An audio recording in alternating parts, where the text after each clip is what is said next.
Oops. Knocking everything over on the way in. Hi, everyone. Hey, everybody. I'm start over. Hi, everyone. Hey, everybody. This is Paul and Dennis. Welcome to Waves and Wheels, looking back on the 70s and forward. Yep. I'm Paul. And I'm Dennis. We wanted to, this is going to be our permanent intro. So I wanted to let everybody know that we are exclusively on Spotify and YouTube only at this point, not Apple any longer. We are on Instagram and Facebook for informational purposes, as well as maybe little articles and photos and stuff to share. We want you to make sure that you visit our video library, because we've got everything that we've done in there, and if you've missed any past episodes, you can pick up on them there and enjoy them. And please remember, like, follow us, share, comment, and subscribe. Okay. All righty. Again, welcome to Waves and Wheels, and thank you very much for watching. All right. Take care. Thanks. Bye-bye.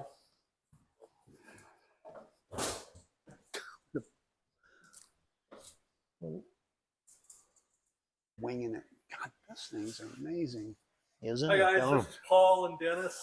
I'm with Tom at the California Surf Museum. Aloha, Dennis and everybody. Tom. Hi, how are you? Tom's going to give us a little tour, and then Dennis and I are going to go off on our own and talk a little bit. So Oh, we're absolutely. going to follow Tom around and let him do some talking and talk about what's going on. Right. Oh, right on. Well, thanks very much. Well, welcome to the California Surf Museum.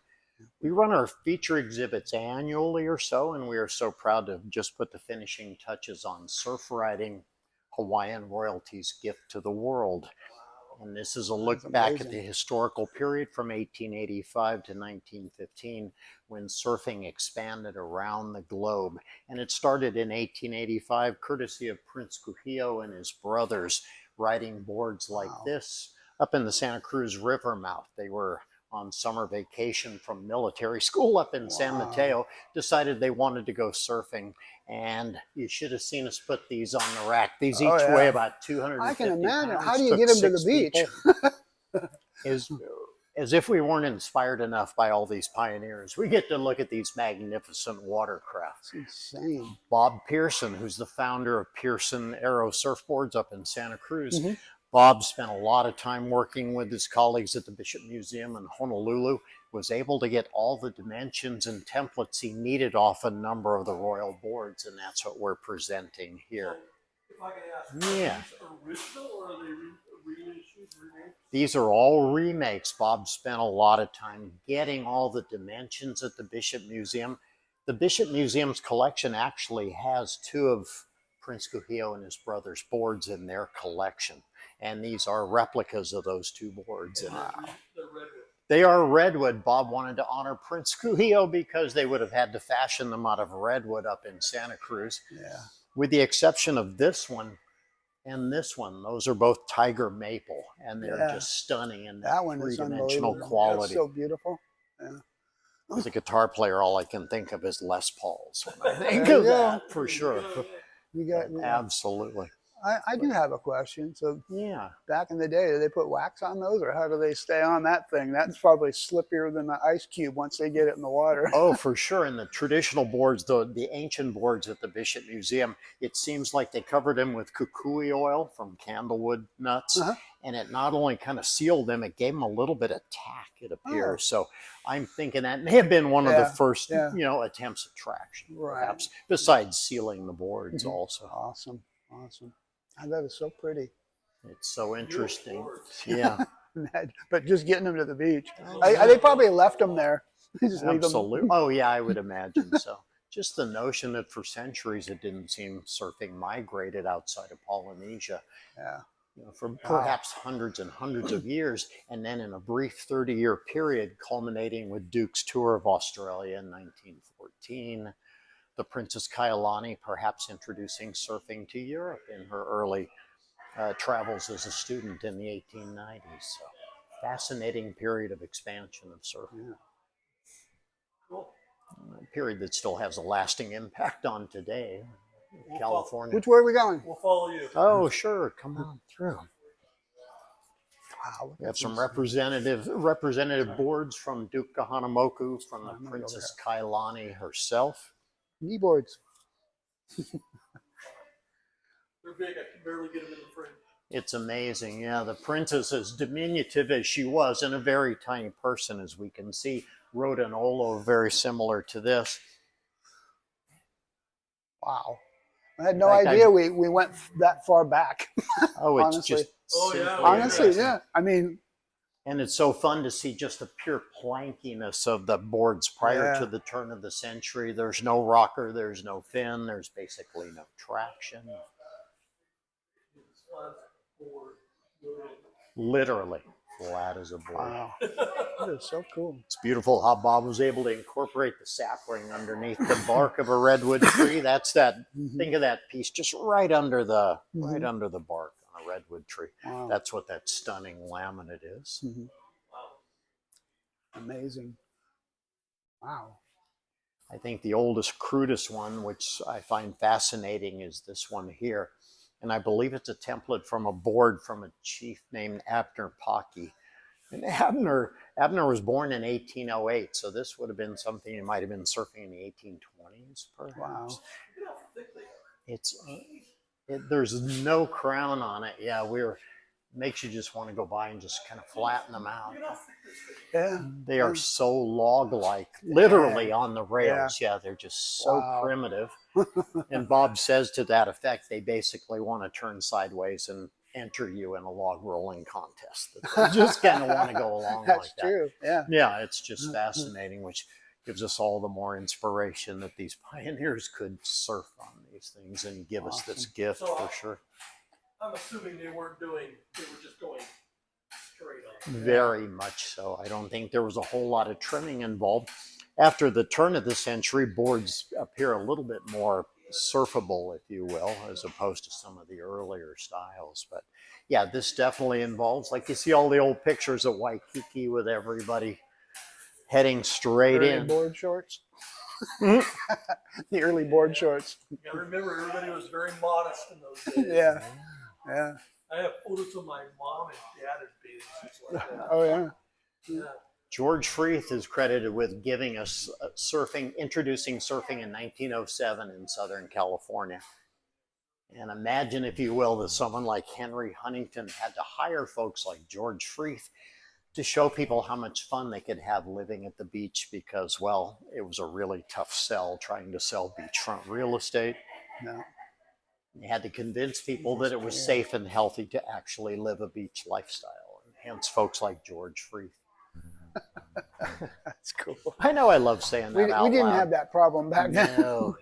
Why would you want to live at the beach? It's wet and damp and there's waves and Amazing. yeah.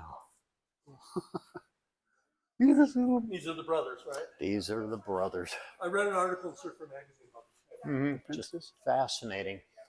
And the interesting epilogue to so many of these stories, if giving us this gift weren't enough, Prince Kuhio, they celebrate Prince Kuhio Day. It's a state holiday every March 26th in Hawaii because of his lifelong service to the people of Hawaii. First congressman from Hawaii. Those outfits are nice. Yeah, the military. Too many buttons. The museum's celebrating its 40th anniversary or 40th birthday, if you will, this year. Cool. And this is a look back at the museum's achievements and accomplishments over those decades. There is. That is one of the very early events here. Very much a part of the landscape. This place would not exist without the help of all those pioneers and their volunteerism and help.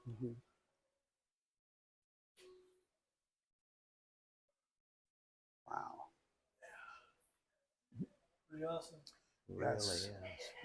We're running a video clip of the museum's grand opening 35 years ago in the city of Oceanside. It's fun to see all our colleagues 35 years ago. Did you see the fin on it? Yeah, little keel fin. Yeah. Last year, a gentleman donated 30 museum quality surfboards to the museum. This pair was among the 30.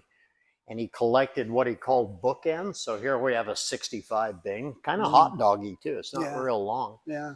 And then here's one that Bing made for him back in 2005 or 2006, beautiful. I believe it was.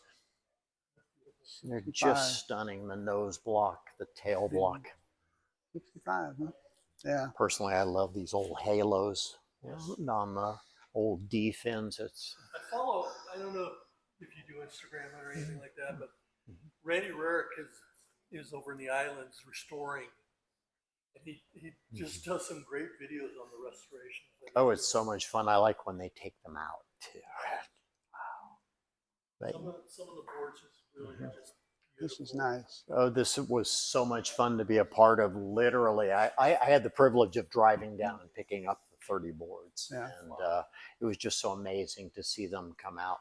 The two Yaters that are standing here were part of the same donation. There's This is barrel. again, a mid-60s Yater spoon, just a magnificent Yater spoon. This is life right here.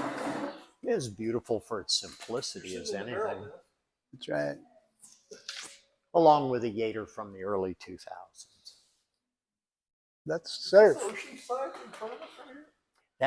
That is shot down at Wisconsin Street on a beautiful fall day. I mean, look how glassy it is. You got a little spit coming off from the wind. And look at that. You can actually see the pier Through that other through the one. next through that other barrel barrel. over. Oh, gosh. Yeah.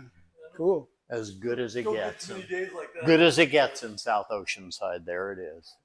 So what do you think of this new proposed reef they're going to be building? If they can do anything they can to nudge sand toward the beacher, I'm all for it personally, especially if it stays as unobtrusive as the ones that I think they've contracted to do. So, Well, yeah, you're getting basically us, an They're underwater talking about how project. it's going to create a whole new beach break, or not a beach break, reef break. Absolutely. But you're getting Structures take away breaks and structures create breaks, no doubt about it. you're getting a man-made wave too, right? Yeah, They put a surf thing they're or doing part a of it. surf. It seems like there'll be a hubbub of activity and then not much going on out there. Wow, Welcome to the timeline. This is the oldest board in the museum. Here's the Celaya. That one is circa 1880. Is that real? It is. That's an actual Alaya. It's not as thick as those other ones. It's got the curve on the bottom, Paul. It is. It has a little attention to the rails. It's Yeah. not. It's under 18 inches wide. It's only about 17 inches wide, and it's not quite 2 inches thick. They're very thin and long. It is literally flat as a board. And this one's kind of fun because it's got bracket holes in it because they used it as a bench for a long time. I like to think it saved it as an artifact. It does can you appear to have imagine? the original nose Yeah. and the original tail. And what I like about looking at the old boards, it's pretty apparent it's not a converted fishing vessel. It's made, Right. it's made to catch waves with. Right. It is a Papa You wonder Heinala. about the surf accessories back then, Yeah. like how to take the splinters out of your Oh, out of gosh, your yeah. nuts and stuff. Oh, yeah. It's just amazing. Yeah, bring along a splinter the kit. other one is you could get it to the water. Yeah. Constant source They leave of them. They left them down at the beach. I inspiration. think a lot of them. This is the oldest California board we've seen here at the California Surf Museum. So it's the oldest mainland made board that we've ever documented, and it's from 1912.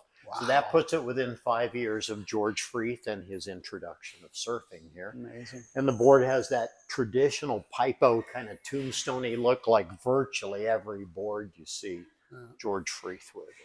That one. Wow. Now this is just a paddle board, right? Yeah. Tom Blake got the patent for the hollow board in around 1933 and introduced these in the mid-30s. I had a customer that had 2 of those in his rafter, Yeah. and I tried to talk him out of them so many times. Mm-hmm. He just wouldn't sell them. He had one for himself, one for his wife. They pulled that had their names inlaid in the deck. His and hers. Oh, isn't that wonderful? Yeah. Aren't those great stories? This one's been restored by Bear Morandon, and it's beautiful. It is a Blake Catalina. It's got the Blake drain plug in the nose. All the hollow boards have drain plugs.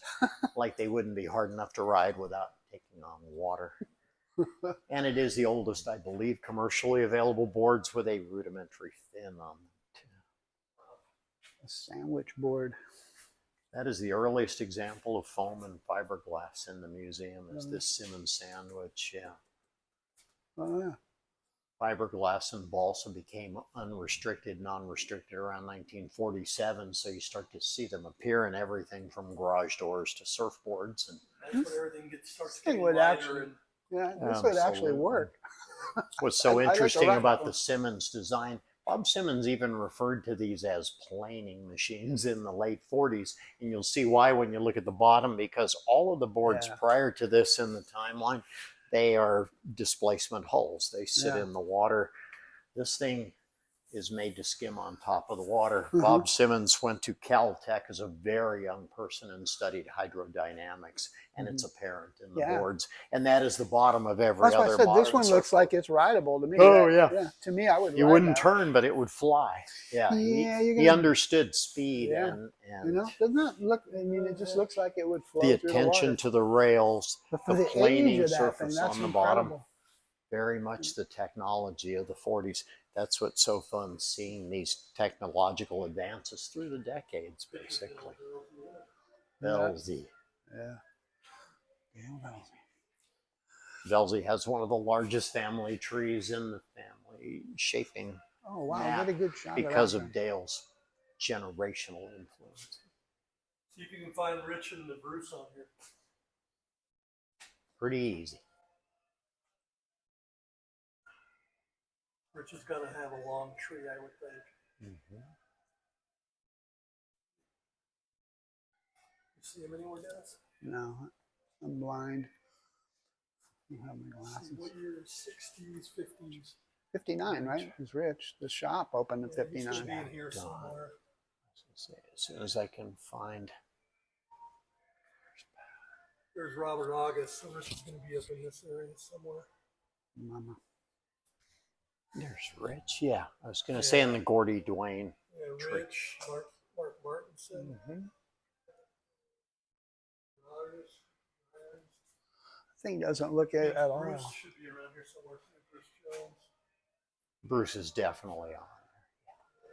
This was the Y2K edition centerfold of Surfing Magazine, and it's such a marvelous reference chart. Yeah, it is. Get a good And shot they of make that. newer iterations, but for the museum's purpose, this one's great because it's got all the early stuff on it there. That's cool. Look at everybody. Yeah. Now we're getting there. I like this one. That almost looks like, remember the old UFO? Kind of looks like, Transitional board, a Maury Pope tracker. yeah. It's got the V bottom.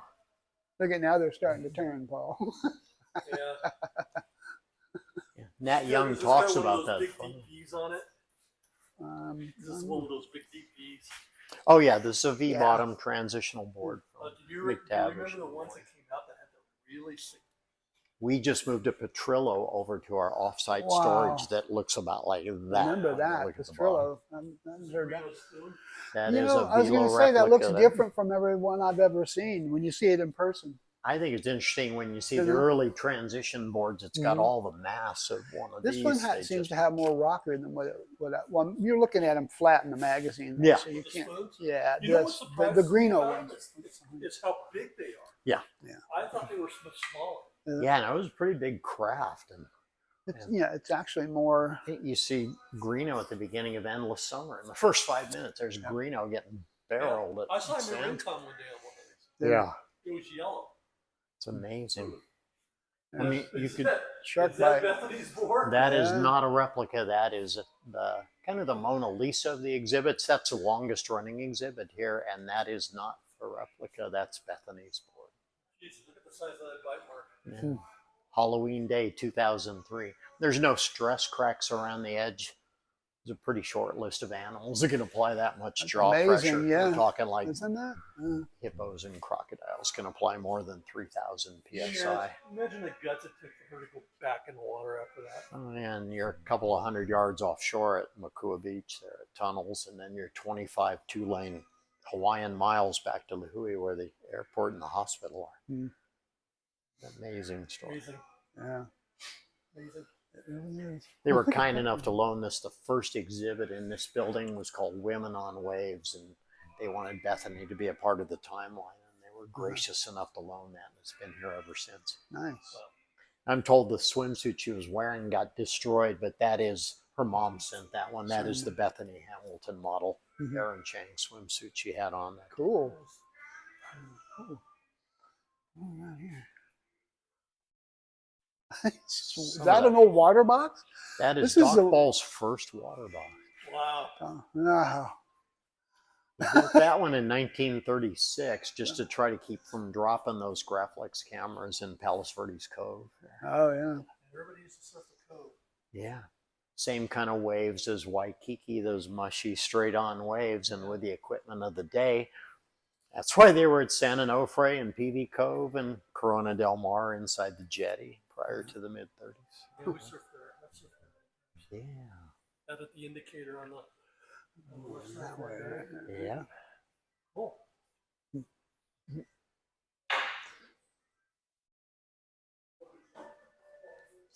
Oh gosh, they're so beautiful.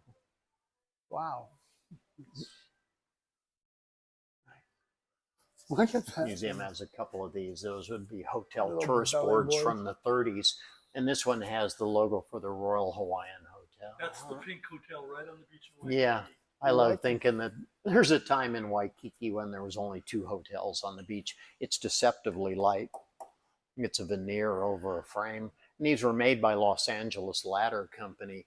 They ceased making sporting goods after the outbreak of World War II, so after Pearl Harbor. So anything made by LA Ladder, sporting good wise, is generally pre-war. This Just Blake thinking about Catalina. how many Kaisers and number 3 are right out. I was Yep. wondering how many people I know that need those handles on their board.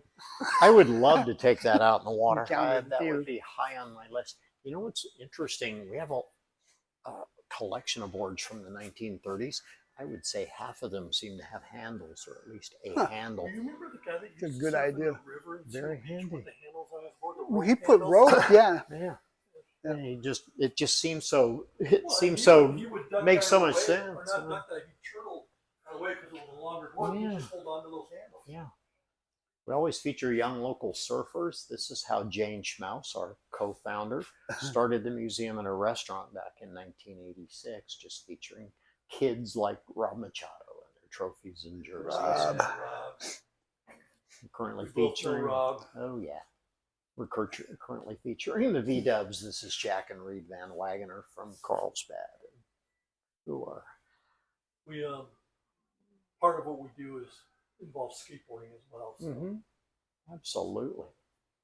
We're incorporating skateboards back in. They come and they go as part of museum exhibits here, and they're being reincorporated because skateboards are a really good touch point for everybody too. Is Nice. the bathroom like Harbor's? And not painted like Harvard. What's over there? For Anything sure, else? you've seen the endless. Five Summer Stories and the cartoon sequence. John Lamb, who did the cartoon sequence, painted the secret spot. Took him about 6 weekends, I'm told, along with his friend Brett Hazard. And this is the result. And There there's it is. John's character, Willie Make It from Five Yeah, Summer yeah. Stories. Well, This maybe- looks like Harvard's bathroom. Isn't this fun? There's a Yeah. bathroom in the shop. You been there? Yeah. Yeah, Yeah, when we did, Yeah, I love we it. did a video on it. that's so fun. Yeah, we did our video there, and we went and actually saw the bathroom again because we both worked there back in the 70s. A few times ago, I went up there to get a. Yeah, you gotta Thanks. check out the website. I cannot some of wait. yeah, Oh heck yeah! we did a very whole raw shop and very loose. tour of the Yeah. shop too. You know, Love it, We were very raw and very loose, so it'll be fun. as it should be. Thank you. Yeah. You remember these, Paul? Thanks. Oh, gosh. Remember those? It was a hand thing, right, for body surfers. At the wedge, guys at the wedge used to use those all the time. They just had an epic swell there.